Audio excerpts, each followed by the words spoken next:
Hola, ¿qué tal, doctora Emma Reyes Romero, catedrática de la materia Teoría de la Cultura Física?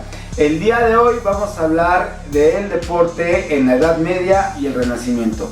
Nosotros estamos conformados por Tania Grisel Bernal Valderas, Raúl Alfonso Quintana García, José Manuel Mendoza Ángeles y un servidor, David Jesús Ramos Benítez. Comenzamos.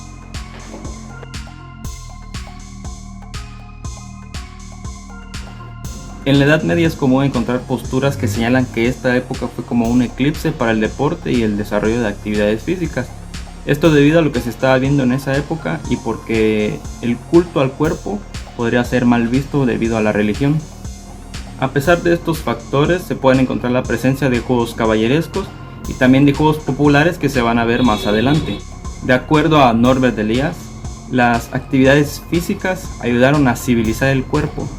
Una característica muy notoria de los juegos y actividades físicas que se realizaban en la Edad Media fue que se separaron en dos, de acuerdo a los estratos sociales. Por una parte estaba la clase social alta, donde habían juegos corporales caballerescos y de entretenimiento. Estaban destinados a tener una formación militar, además de exhibir estas prácticas en torneos. En estos torneos se requería una gran organización y había mucha movilidad económica. Por otro lado estaban los juegos populares, que eran practicados por el estrato social más bajo, que eran los campesinos. Los ejercicios que realizaban tenían influencias guerreras. La gente se agrupaba comúnmente para ver estos encuentros de lucha. También se practicaban otros juegos que con el tiempo se convertirían en los deportes. El pueblo dividía las prácticas deportivas en dos. Por un lado estaban los festivales cívicos y por otro lado los juegos de multitud. En estos juegos las actividades eran locales y no seguían unas normas específicas. Los festivales cívicos aparecen junto con las ferias y los mercados, donde había mucho comercio, además de ambulantes, fiestas y concursos. Ahora bien, hablando de los deportes que se practicaban, se creía que los dioses estaban con el fuerte, el valiente y el justo. Así que el que ganaba tenía la razón y tenía a Dios de su lado. También se practicaba la caza y era una manera de tener en forma al caballo como al caballero, listos para la acción militar. También se va a desarrollar lo que es la cetrería y se empiezan a ver los primeros escritos sobre la veterinaria, la cría y la selección de animales. La pesca con caña solo se realizaba por las clases humildes para subsistir. Además de la lucha en la Edad Media, se estableció el tiro con arco. Fue de gran popularidad y se extendió por toda Europa. Esto con antecedentes bélicos, ya que se utilizaban recurrentemente y al fungir como deporte se demostraba la fuerza, la resistencia y la destreza que había entre sus competidores, principalmente en el género masculino. Adicionalmente a esto hubo un juego particular que se llama la soule. Este juego era multitudinario, era muy numeroso y era de alta expectativa entre las regiones. Regionalmente no había un interés entre comunidades y comarcas o localías. Cada quien tenía su deporte muy arraigado y no les interesaba participar con otros lugares o otras zonas. Inclusive el juego de la soule tenía una gran particularidad que no era reglamentado. Se podía extender el tiempo que quisieran, era festividad y había un alto agrado por los participantes. No había división de estratos sociales y aunado a eso siempre destacaba la gente más veloz que llevaba de punto a punto la pelota y por lo tanto se anotaban un punto. Cabe mencionar que podían participar mujeres, hombres, niños, etc. Causaba una altísima expectación y los que participaban en ese juego regularmente encontraban un alto arraigo para su comunidad y un alto apego a las costumbres o tradiciones de cada región. Posteriormente apareció el juego de la palma. Es de origen francés y fue también de origen religioso. Lo practicaban regularmente sacerdotes o cuestiones que tenían que ver con el clero. Estos juegos tenían una particularidad y muchos autores lo establecen como el predecesor del tenis. Se tenía que golpear una pelota con la palma de la mano de un lado a otro. Sufrió diferentes modificaciones durante su evolución porque empezó a tener un alto sentido de agrado y entonces ponían una cuerda con una pelota de piel de oveja, le golpeaban y tenía que pasar por arriba de la cuerda. Después, con el tiempo, hicieron una especie como de red para evitar las discusiones si había pasado la pelota por arriba o por abajo. Este juego incluso se fraccionó en dos situaciones, cuando era de palma larga y palma corta. En palma corta, como repito, habían unas cuestiones de participantes religiosos y era en un área cerrada, y la palma abierta era en un lugar muy amplio. Entonces tuvo un gran arraigo igualmente en la Edad Media y se empezó a extender por toda Europa. El periodo del Renacimiento surge en el siglo XIII, pero se configura en el siglo XV, principalmente en Florencia, Italia, y se consolida en el siglo XVI por toda Europa. Este periodo se caracteriza por un proceso de economía basado en la moneda, la formación de la burguesía, la aparición de villas o núcleos urbanos y el surgimiento de un humanismo que coloca al hombre en el centro de todas las cosas. El Renacimiento introdujo dos grandes innovaciones al deporte: la educación física y la medicina deportiva. En la educación física, su idea era formar al caballero para la guerra, con armas de fuego, pero que también tuviera la capacidad de negociar las guerras en los salones sociales. A los hijos de las clases altas se les entrenaba en equitación, en natación, en armas y lanzamientos de pelota. El objetivo era preparar intelectualmente como también moral y físicamente al individuo. Y en la medicina deportiva, esto se desarrolló gracias a Jerónimo Mercurialis en su obra The Art Gymnastic.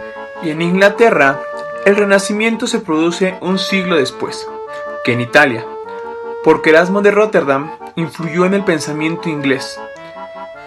Y él decía que el alma era divina y el cuerpo terrenal.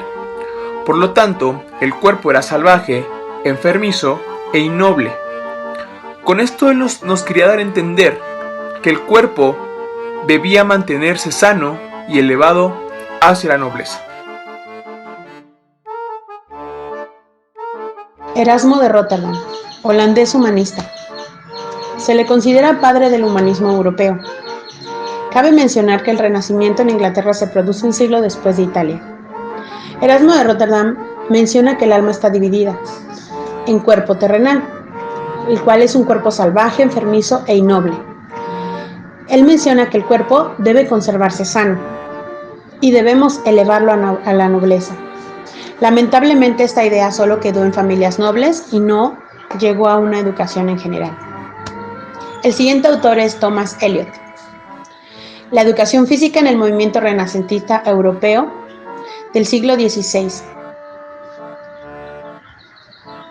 Thomas Elyot fue un lexicógrafo, escritor y diplomático inglés, un noble que estudió en Oxford y fue miembro del Consejo Privado de Enrique VIII de Inglaterra y un nombrado caballero en 1530. Cabe mencionar que fue influenciado por Erasmo de Rotterdam y este reconoce que la danza, el deporte y juegos al aire libre alargan la vida, ayudan a la digestión y aumenta y estimula el apetito. También contribuye al metabolismo y limpia los conductos corporales.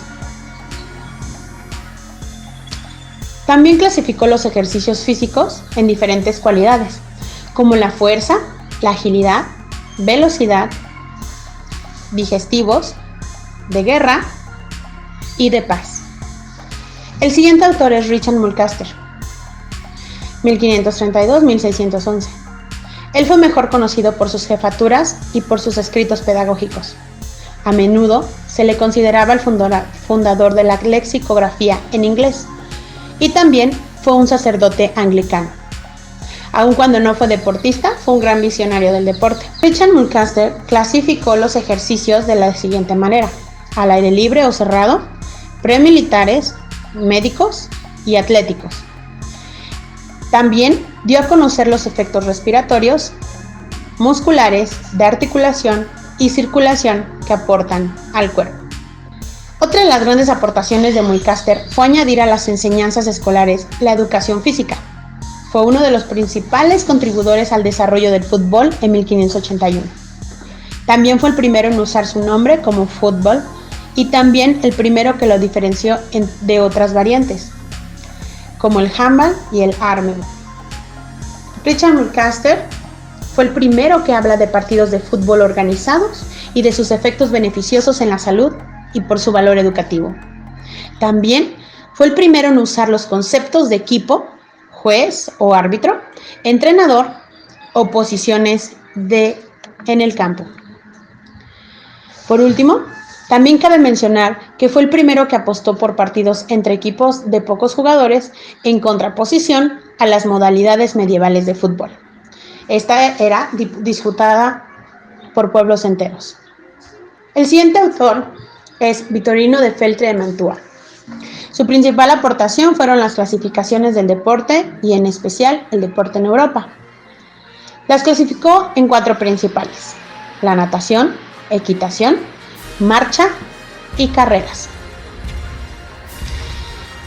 En la educación también aportó la educación al cuerpo en cuanto a la educación europea y tuvo una clasificación específica que era juego de pelota, raqueta y bastones. Bien, para finalizar este tema de la Edad Media y el Renacimiento, vamos a analizar y comparar un poco entre las épocas. Empecemos con lo económico. En la Edad Media, la agricultura estaba bajo la forma feudal. Las clases altas, la realeza y la nobleza, eran los propietarios de las tierras que los campesinos se encargaban de cultivar. Surge en ese tiempo la burguesía. En el Renacimiento hubo nuevos avances industriales, favoreciendo a la minería y el comercio, y salen o surgen nuevos inventos como la imprenta. En lo político, en la Edad Media, la Iglesia era lo que regía al Estado. Los intereses espirituales se encontraban por encima de todo lo demás. En cambio, en el Renacimiento, una de las nuevas ideas fue el pensamiento, la separación de la Iglesia con el gobierno en definitivo. Los gobiernos y los nuevos políticos se vieron influenciados por el movimiento humanístico.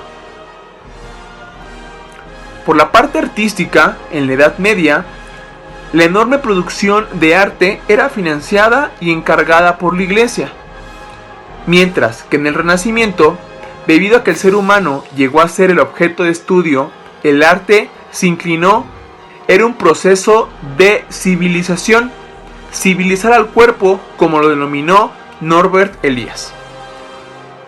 Se basaba en una formación militar. También surgen juegos de competición. Unos ejemplos, o los que se practicaban en ese tiempo, era el tenis, el frontón, que se juega con la mano, y muchos decían haber visto el antecesor del fútbol, pero no se practicaban como deportes. En cambio, en el Renacimiento, voltearon a ver el mundo griego y se reivindicó la actividad física en forma de juego. En ese tiempo, aparecieron libros relacionados con la práctica físico-deportiva y asimismo la actividad física se vincula con el desarrollo de temas higiénicos y de salud. Consecuentemente, la actividad física comienza a recobrar la fuerza que había perdido durante la Edad Media.